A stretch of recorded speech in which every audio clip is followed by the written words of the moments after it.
Sandrine Martinet, Elios Lachumanaya, Nathan Petit, 3 athlètes malvoyants qui pourraient bien faire briller le judo français aux Jeux paralympiques de Tokyo.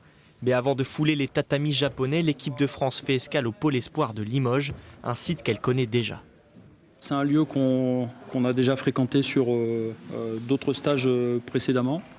Et notamment par rapport au fait qu'on avait nécessité d'être sur une bulle sanitaire, ça nous semblait pouvoir répondre à nos exigences. Ici, les Bleus vont peaufiner les derniers détails de leur préparation dans le calme.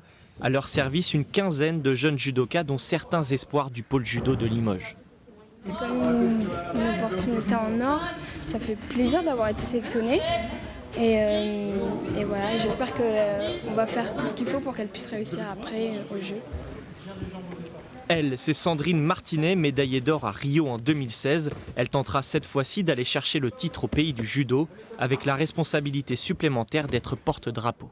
Moi, j'essaie de trouver toujours le positif dans tout ça. Donc c'est vrai que le porte-drapeau, c'est une certaine pression, mais en même temps, ça m'enlève une pression de l'autre côté parce que je vais être occupée. Donc voilà, moi, ce que j'adore, c'est aller voir justement les autres, partager, échanger. Donc ça va me permettre peut-être de moins être dans l'attente et l'angoisse du jour J. Donc ça a aussi ses avantages. Les épreuves de para-judo auront lieu du 27 au 29 août. La Fédération française espère voir tous ses sportifs médaillés et rester dans la dynamique des JO et des 8 médailles déjà récoltées.